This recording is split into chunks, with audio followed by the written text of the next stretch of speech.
So I went into Sekiro completely blind. I didn't watch any of the gameplay trailers after the first one.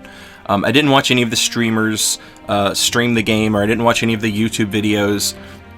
I wanted to go into this game completely blind and experience everything firsthand for myself. But I did read a lot of articles, and I read a lot of the streamers and YouTubers. I read a lot of like what their thoughts were, like on Twitter and stuff.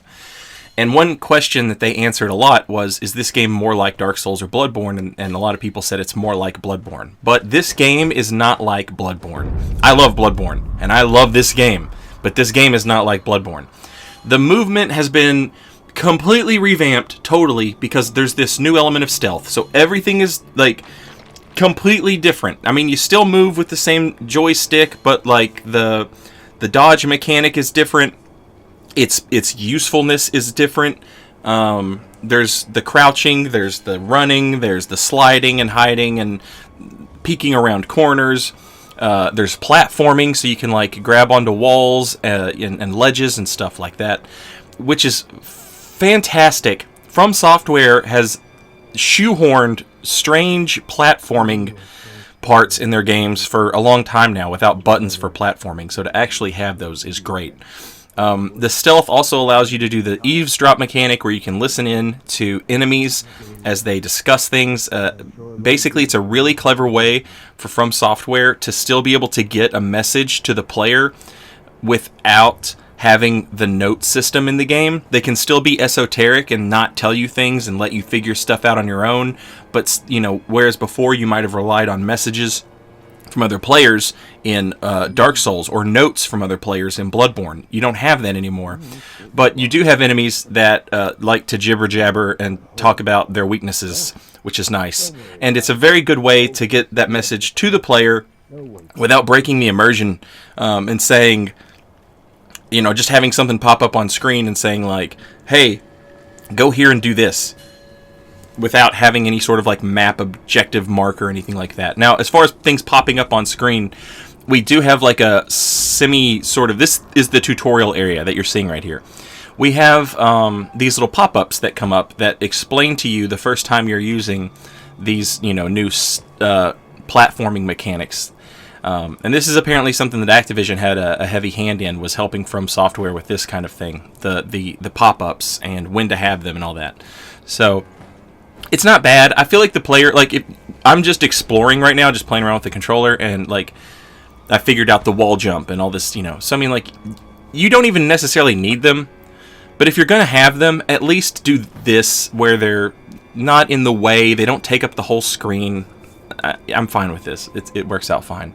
But as far as the combat goes, that's where this game is totally different. I read all the people saying it was like Bloodborne. I went in expecting Bloodborne, except I was going to have to like parry everything until it died, because there's a posture bar, and posture bar is real important, and you got to parry the thing. But just because you parry doesn't mean you get to take a riposte. This is the same area that you're seeing right here, except this is later on in the game. It's the same tutorial area, but now things are different. You see me doing some stealth kills and stuff, and all this is fine and very self-explanatory. But the actual combat itself really threw me through a loop. I was expecting every fight to be like an absolute parry fest, where you just parried the shit out of everything. And that was it. And I played the game that way for about 8 hours. And after 8 hours, I got to a point in the game where I realized I had been playing the game wrong. This little mini-boss, this sub-boss that you're seeing me fight right here, he actually does require that you just parry the absolute shit out of him. But there's also more to his fight than that. So he's going to go for these chains of attacks where I'm going to have to parry everything over and over again. I'm using Ash to reset the fight.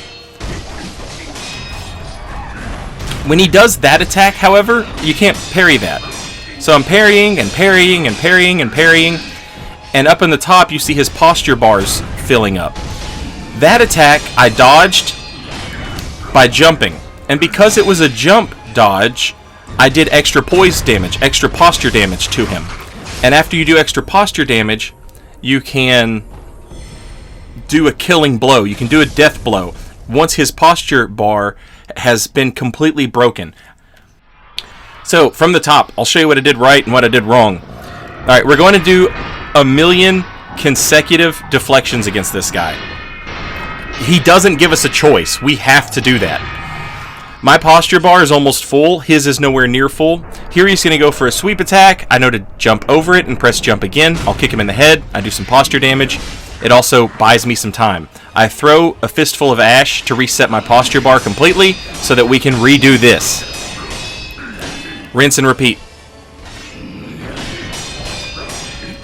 My posture bar is getting dangerously full.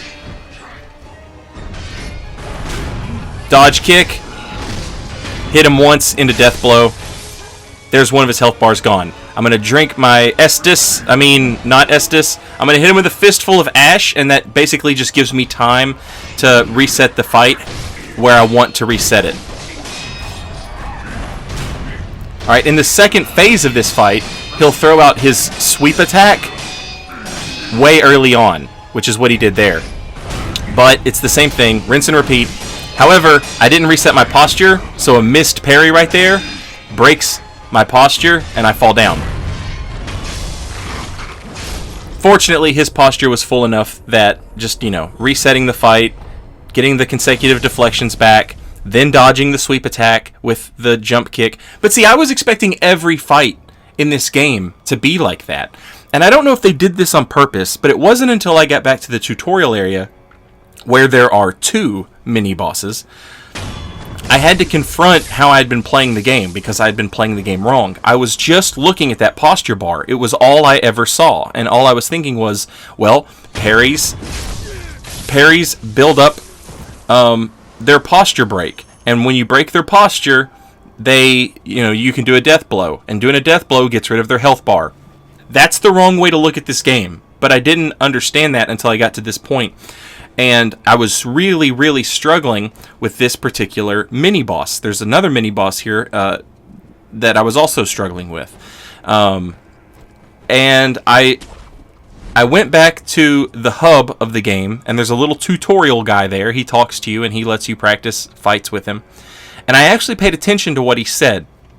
And basically the game tells you, if an enemy has a lot of vitality, they're harder to posture break. So it's not necessarily all about the posture break. Sometimes it's about playing it like it's Dark Souls. Just dodge and then counter hit. Alright, there he goes for the sweep attack, so I do the jump dodge. Here he goes for a thrust attack, so I do a step in dodge. And you'll notice that builds up, his posture, that depletes his posture bar, which is all well and good. But you'll also notice that sometimes he goes for attacks that don't have any sort of, built-in deflection mechanism. Like right here, he's going for that thrust over and over and over again. So I'm just going to keep stepping in on his spear. But sometimes he's going to go for a different sorts of attacks, like right there. There's, all you have to do is just dodge it like you would in Dark Souls. If you can dodge it and get in a counter hit, even better. There, I did the step-in dodge, and then immediately deflected a blow with a parry, and so when I do that, it staggers him, and I can hit him and do like a charged attack on him. And when you hit him with that charged attack, you'll notice on the left his health bar is depleted. As his health bar depletes, it becomes easier to posture break him.